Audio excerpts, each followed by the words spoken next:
welcome back to Titanic, an adventure out of time. So the last time we completed the game very unsuccessfully at first, but then the second time round we actually managed to get the perfect game through some complete and utter retardation. So I thought before we move on to something else for a nostalgia trip, that I wanted to talk about some of the kind of, you know, the weird and wonderful conspiracy theories that go on about the Titanic, and whether or not any of them are correct, I don't know. Indeed, we might never know. There's some supporting evidence. I don't know how strong it is. I'm not an expert in this field. But I'm basically just going to present to you as much as I know, just as a bit of general interest. So I think we're going to start in kind of reverse order here of how the Titanic sank. Now, the reason that there's so much mystery around this is quite obviously the Titanic hit an iceberg and it sank. But was there anything additional that went on? So it's always been assumed that it punctured enough of the watertight compartments that the Titanic then filled with water, went underwater, and was never seen again.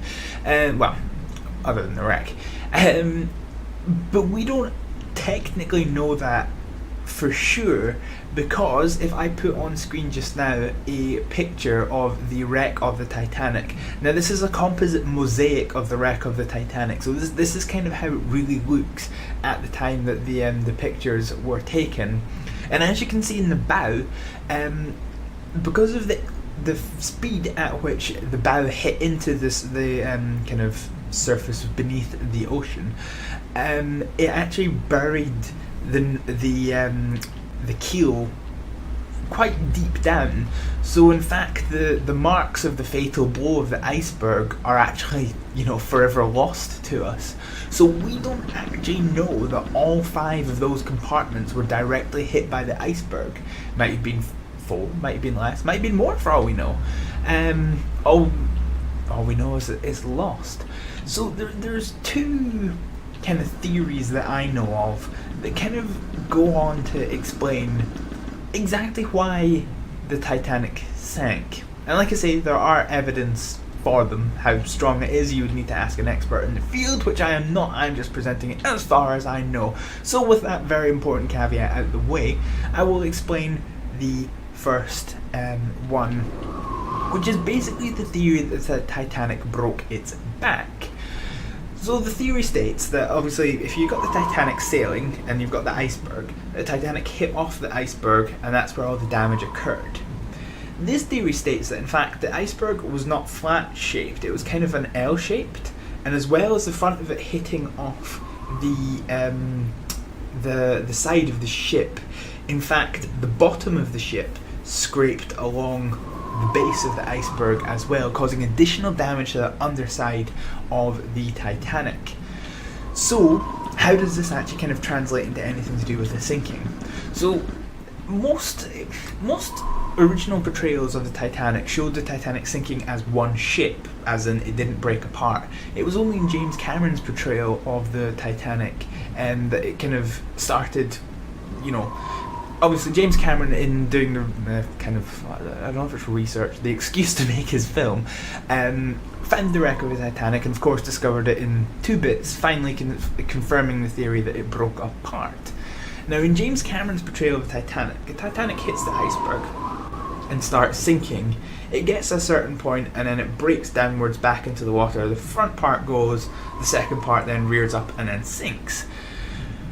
So, according to the theory that the ship broke its back, breaking your back is basically when the kind of key structure element of the ship fails, and normally in a case where a ship does break its back, it usually goes underwater pretty damn quickly. So if you imagine, if we take the same kind of scenario of the ship, but kind of move it into, this is the kind of front part and then this is the back part, as the ship kind of starts tilting, the back end has pressure and it kind of goes like that. So the top end pulls away quite cleanly and the bottom end actually smooshes into the bottom end of the ship on the other side. So what you get is a reasonably clean cutting of the metal at the top and a lot of crumpling of the metal at the bottom. And that isn't apparently, according to this theory, what is seen. What is seen is the opposite. In fact, the top decks get smooshed and the bottom deck has sheared cleanly, as if the ship has kind of done that instead of, that. So the theory implies then, as the Titanic sinks, that as it goes underwater, the bottom end actually lifts like that until eventually it breaks and goes away. So the reason that this theory is, in my opinion, quite controversial is I'll now put up on screen a picture of the stern of the ship, and you can see it is a very, very, very mangled wreck underwater. So what happened was, as the Titanic was sinking, obviously a lot of the damage was done across the front of the Titanic, which filled with water. So once it was underwater, the pressure was equal from the outside and the inside. But when the rear of the ship finally went under, it wasn't quite as equalised. There was pockets of air still in the ship, and indeed in the witness testimony, a few of the survivors did report that as soon as the stern of the ship were underwater, there were these kind of explosions, as they called them. They're actually implosions of the air pockets, basically collapsing under the pressure as the stern of the ship sank underwater. So as a result, the rear of the ship, which has already suffered the damage of being torn apart, it's not very aerodynamic, so there's a lot of drag on all of the components, and things are imploding. It's just strewing debris everywhere. So there was effectively, as after the ship went underwater, there was a significant amount of damage to it. So how much that theory makes sense, I don't really know. Actually, where I'm standing just now is where the Titanic started to break apart. So this is the very stern of the ship, and it was just before the second funnel, so approximately here, where the top decks, came apart as the ship sank. So that's the theory, that it broke its back, and that the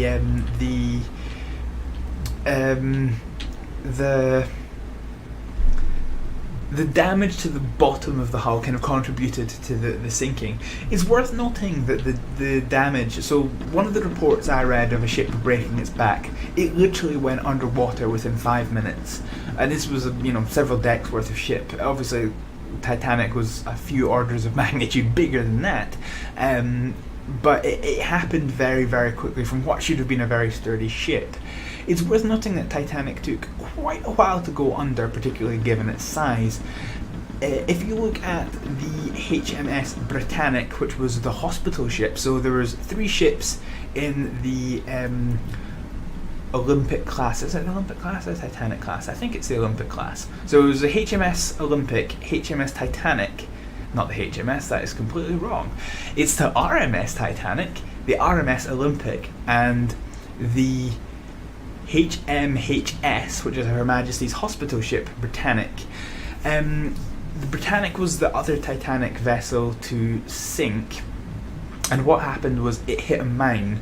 So that was a catastrophic amount of damage to the front of what is a Titanic-like vessel, and it went underwater in about an hour. So when you consider Titanic was like 4 hours, you can tell that the damage wasn't quite nearly as catastrophic as happened on the Britannic. So yes. So the second theory that I am aware of was a reasonably little known fact about the Titanic, and I suspect part of the fact that it's so little known is it got really played down in the inquiry that happened into the sinking of the Titanic, and that is that the Titanic suffered a very, very serious fire. Before it even set sail from Southampton, there was a considerable fire, and a lot of this kind of went ignored.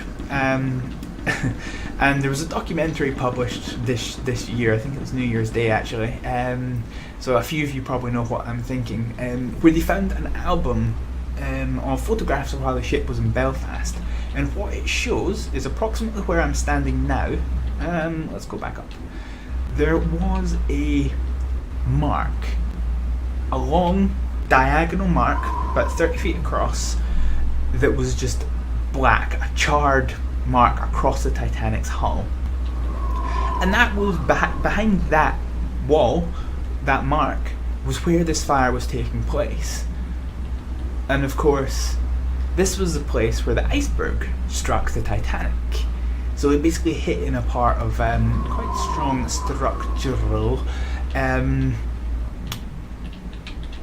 structural weakness. So what was the fire? Well, let's go underground for a bit. So it was quite common, because coal was quite dry but also very flammable. It is quite common for the coal back in the day to self-ignite. Self-igniting fires were commonplace, and on a steamship they were actually quite easy to deal with. All you do is you fire the coal into the boiler, and well, you're golden. It's great. And that's what they tried to do with the Titanic. They tried very desperately to that's the wrong place. They tried very desperately to get this fire under control by using all of the fuel, but unfortunately in the Titanic, the coal bunkers, which I'll just like to show you. So we're in the turbine room, a place that we've been to several times. Okay, so this is the engine room. And we're going to go in here. Okay, so if we just pop in here, so this is kind of an example of the coal bunkers. So there's quite a few of them, and even though they're not they don't have a big depth to them, so the wall is pretty close after that, but they are like 3 stories high. These things have thousands of tons of coal in them, so once the fire started, it had a lot of fuel and a lot for the guys to try and go through, which was a bit of a problem. So the story goes, according to a witness statement, an unofficial witness statement, because it was never looked at in the inquiry, but it was given to journalists, from a fireman who was trying to fight this fire.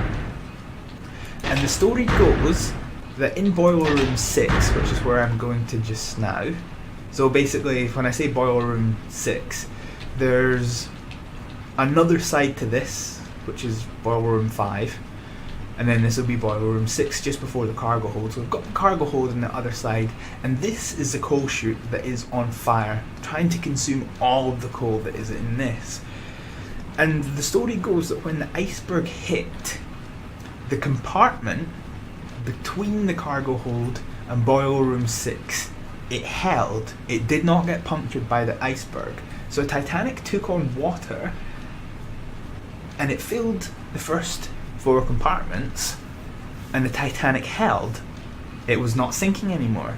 It was not going underwater. It would have taken a damn lot of work to get it recovered, but there would now be plenty of time for the Carpathia and other ships to reach the Titanic, get all the survivors taken off, and there would be no fatalities. The course of history would be changed forever.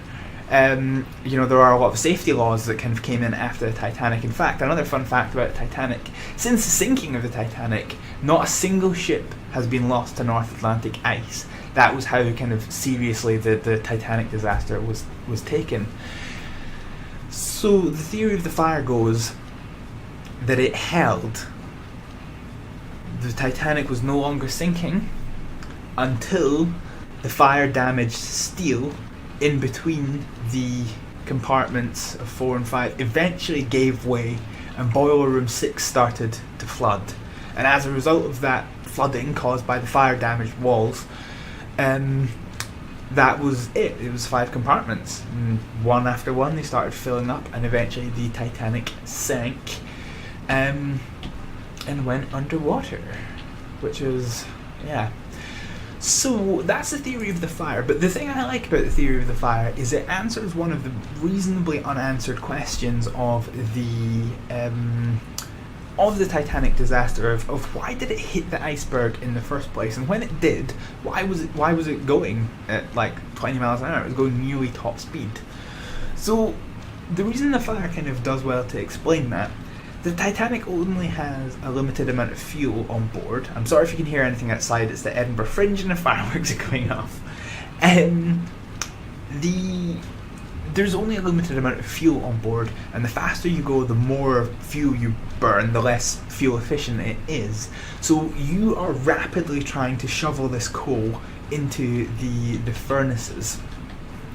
And the inherent problem of furnaces, steam engines, now they used to have quite a problem with what's called boiler explosions, which is where too much coal gets put in, the pressure gets too high, and there's a boiler explosion, and they can be absolutely catastrophic. If you ever look up some of the old photos of them, you will see a whole, I mean, they're just, you know, it doesn't seem like, you know, because steam power is quite an old technology to us now, but the amount of devastation it can cause is unbelievable. So as they are rushing at full pelt to get this coal offloaded into the furnaces, they need to be able to take the energy from that furnace and put it somewhere. So they put it in the engines. They could technically vent the steam, but with only a limited supply of coal aboard, they would risk then not having enough to actually reach New York. And wouldn't that be a whopping great disaster if the fanciest ship in the fleet fails to reach its destination because there's not enough fuel? So that explains why the ship is going so fast. I've heard a lot of people say that it was kind of industry practice at the time to go that fast, but bearing in mind that in the Titanic, when it hit the iceberg, it could actually see. Well, it couldn't see. Well, no, it could. Well, it could see. They didn't really respond, but they could see a ship that had actually stopped its motion completely because it was boxed in by 3 icebergs. So it might be industry practice to go fast while there's no icebergs. But when you can actually see a ship that has been boxed in by not 1, not 2, but 3 icebergs, you're probably going to want to slow yourself down just a little bit. So the fire kind of explains why they would have been really, really desperate not to curb speed if it wasn't possible. So the final thing I want to talk about is, this is something that was portrayed in James Cameron's rendition of the film, of the sinking. So we're in the engine room. The Titanic was equipped with 3 engines. 2 of them were in reciprocating engines, which is what these are. And basically these are big beasts that the steam engines turn into movement, which drives the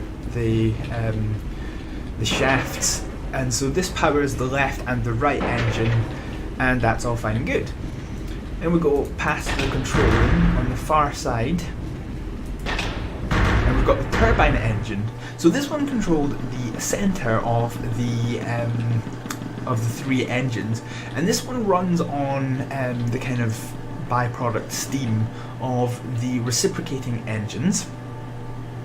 Now, the reason why this was this was actually a very crucial factor as to why the Titanic hit the iceberg. There are some theories that suggested, there was some evidence to suggest that the quartermaster, when told to go hard to port, actually put it hard to starboard.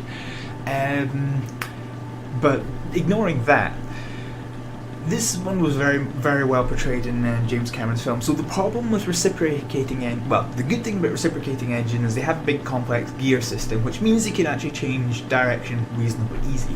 Turbine engines can't, and they had a very bad habit of, if they have to suddenly come to a stop or change direction, that they wouldn't actually do that, they would just jam. And that's what happened in the Titanic. As soon as the order came to reverse the engines, the left and right engine reversed. The turbine jammed. Now, the reason that's important is because the rudder is directly behind the turbine engine, and while the rudder gets a little bit of work by the speed of the Titanic, the bulk of it comes from the water that gets pushed by the turbine engine into the rudder.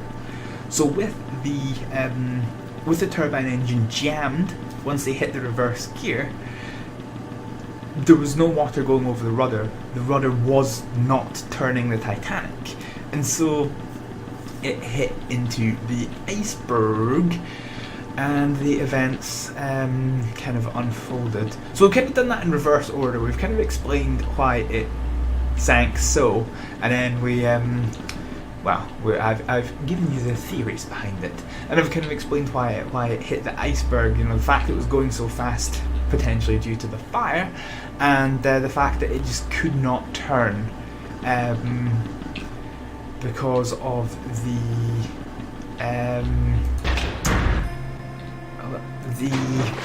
the word I'm looking for? Yeah, because the turbine jammed. So the thing I want to say, there was...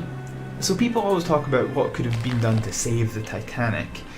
And somebody suggested, actually, you know, that ramming the Titanic might not have been a bad idea. So if we go to the front of it, it was quite common practice, sometimes through mistakes actually, for ships to blunder head on into Titanics. Because the forecastle, as the name suggests, it's a castle at the fore. It's kind of part of the kind of forward superstructure, and so the forward part's all very kind of aerodynamic and strengthened and all that. If it could have bore the brunt of the damage, then it might have only damaged, you know, one or two compartments and never sank the Titanic. But obviously, if you can get away without doing any damage to your ship, that is exactly what you're going to do, and that indeed is exactly what the guys in the Titanic did do. And unfortunately, they couldn't get around it because of the various reasons that we spoke about, which kind of is very, very unfortunate. However, every cloud does indeed have a silver lining, and as I said, following the tragic sinking of the Titanic, maritime safety laws were increased ridiculously. The rules that govern the use of the wireless radio were overhauled completely to have more of a focus on health and safety rather than, you know, passengers' own personal messages.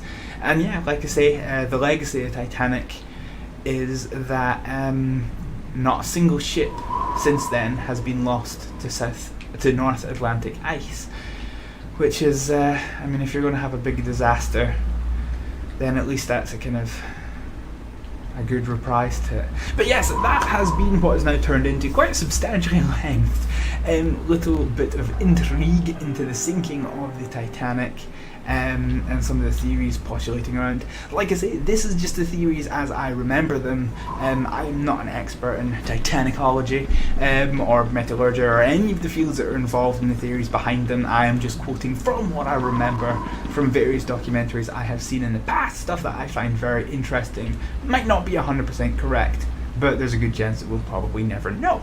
So this is it. This is the very last time that we will ever be coming back to Titanic, an adventure out of time. We will be coming back to Titanic as soon as Titanic Honor and Glory comes out. But for now, the Nostalgia Trip series is going to move on to the Delta Force series. We're going to get that out of the way, go from the games that are really, really old to the games that are really, really new. And that's going to be a new series to look forward to. So for the final time, in Titanic An Adventure Out of Time, I'm going to say thank you very much for watching, and I'll see you for a different series next week. Bye!